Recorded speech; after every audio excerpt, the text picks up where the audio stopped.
लभन्ते ब्रह्म निर्वाणम ऋषिया क्षीण कल्मषाः छिन्न द्वैधा यथात्माना सर्वभूत हिते रताः।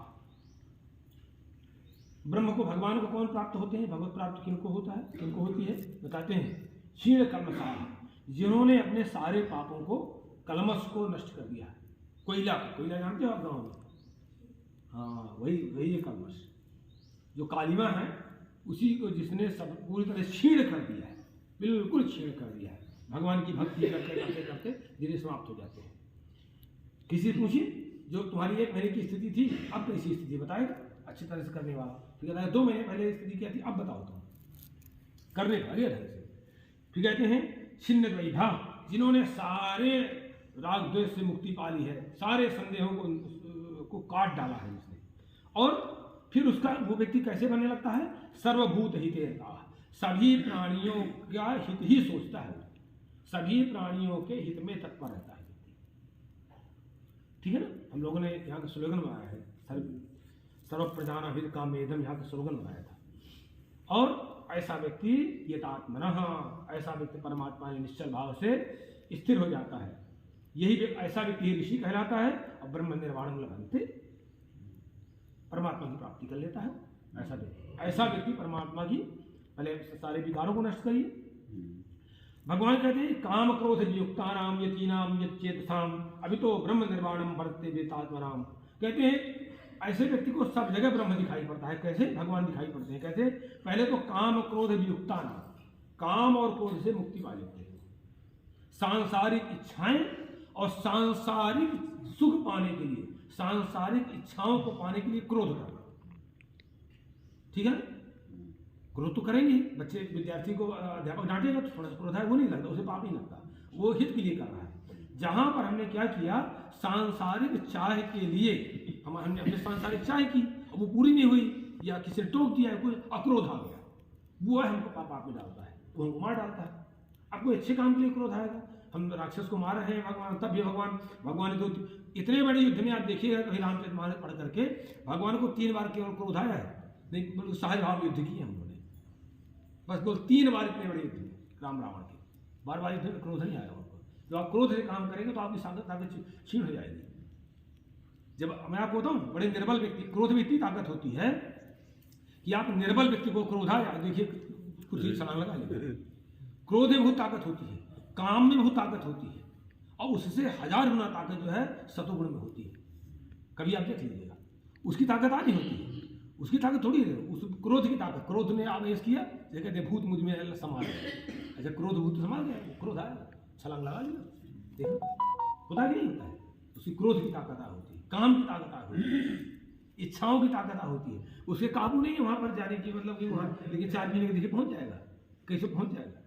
वो इच्छा की ताकत है, चाय की ताकत है, उसकी तलब की ताकत है, उसको बुला रही है, उसकी ताकत अगर नहीं है उसके पास। और यही ताकत हम समाप्त करके सात्विक ताकत लेना शुरू कर दें। देखिए, तो भगवान कहते हैं कि कैसा व्यक्ति, काम क्रोध युक्तानाम, जिन्होंने काम और क्रोध से मुक्ति पा ली है, यच्चेतसाम, और कहते हैं जिन्होंने वेदात्मनाम, जिन्होंने अपने आप में परमात्मा का साक्षात्कार कर लिया है। ऐसे जो ज्ञानी पुरुष हैं वो क्या है, यच्चेतसाम, जिन्होंने अपने चित्त को जीत लिया है। ऐसा माने अभिता माने, अभिता माने अभिता पैता संयोगी, हाँ अभिता माने दोनों और चारों ओर, दोनों होता है। ठीक है ना? पैता माने भी चारों होता है, तो अभिता माने भी चारों ओर से होता है, पैता माने भी चारों ओर से होता है। तो अभिता माने कहते हैं चारों ओर से ब्रह्म निर्वाणम वर्तते, सब जगह उसको भगवान दिखाई पड़ते हैं। अभ्यास से करना है, क्या करना है, कहीं कुछ खर्चा करना है क्या इसमें? धीरे धीरे काम क्रोध को जीत लीजिए। याद रखिए क्रोध आ नहीं पाएगा, याद रखिए क्रोध नहीं आने पाएगा। ऐसा अपने को डांटना पड़ता है, अपने को सावधान रहना पड़ता है। फिर कहते हैं अब आप इसका उपाय क्या है, स्पर्शान कृत्वा बहिर्बाह्यां चक्षुषैवान्तरे भ्रुवौ प्राणापानौ शमौ कृत्वा नासाभ्यंतर चारणौ एतेन्द्रिय मनो बुद्धिर्मुनिर्मोक्ष परायण विगतेच्छा भय क्रोधो यह सदा मुक्तो सा। भगवान कहते हैं ऐसा व्यक्ति नित्य मुक्त रहता है, स्थायी रूप से मुक्त रहता है। कैसे? पहले तो बाह्यान स्पर्शान बहि, कहते हैं जितने भी बाहर के विषय भोग हैं, जो इंद्रियों के सुख हैं, उनका चिंतन न करें, जो साध भाव प्राप्त हो जाए। ठीक है, विषय भोगों का चिंतन न करे। मैं देखता रहता हूँ अपने यहाँ, मैं बड़ा अनुसंधान करता रहता हूँ। उसको बड़ी शरीर की अपनी चिंता रहती है, मेरा दुबला हो रहा है, मेरा पतला हो रहा है, मुझे लोग कह रहे हैं कि तुम दुबले हो गए। मैं उनके पास क्यों जाते हो कहलवाने हैं? जब तुमको कोई कहे तुम दुबले, तो उसको 4 बार कह जाओ भैया तुम दुबले हो। मुझे तो नहीं कोई कहता, जब कहता है तो उसको इस तरह कहता हूँ, मैं भी उसको कहता हूँ। एक बार हमारे रिकॉर्ड में हो रहा है, श्याम भैया पिछले साल पहले, तो कहते हैं महाराज शरीर को थोड़ी ध्यान दो, आपको दुबला हो रहा है, तो लाओ दोनों पति पत्नी मिट्टी लेके थोप दो। आप नहीं कहते हैं। मुझे को नहीं लगता कि दुबला हूँ, मैं ध्यान ही देता कि क्या दुबला क्या पतला, काम मुझे बढ़िया मेरा चलता है, चकाचक काम करते हैं।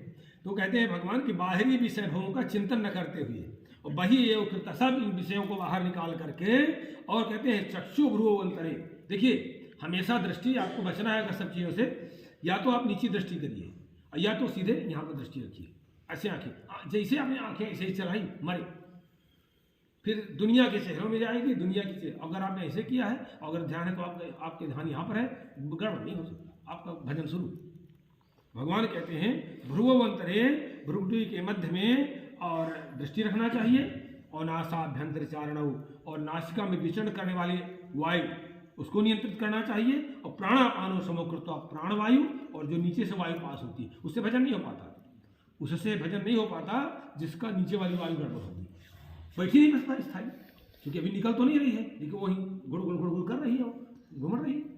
ये जो साधक लोग होते हैं विचार करते हैं कि हमें कहीं साधना में हमें कहीं वायु ना हमारी निकलने पा रहे, इसलिए भोजन पर बड़ा नियंत्रण करते हैं वो लोग। जैसे हम लोग विचार करते हैं कहीं बैठे हैं तो वायु नहीं निकलने पा रहे, वायु बनेगी निकलेगी कहाँ से? जब हम वायु बनाने वाला आहार करेंगे तो निकलेगी, सीधा सिद्धांत है उसका।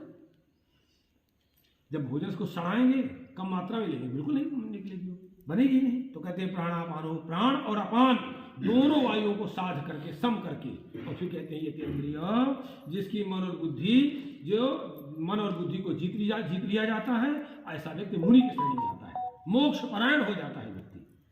फिर नव इच्छा भय क्रोधा, भय क्रोध उसके समाप्त, भय और क्रोध समाप्त, उसके वो नित्य सदा मुक्त, कहते हैं हमेशा स्थायी रूप से मुक्त रहता है। यही अभ्यास करना है सबको, और जीवन को उद्धार करेगा। काम के लिए भगवान कहीं नहीं मना करते, कहते अपना काम जारी रखिए, बस यही काम करना है, इसी में कल्याण हो जाता है।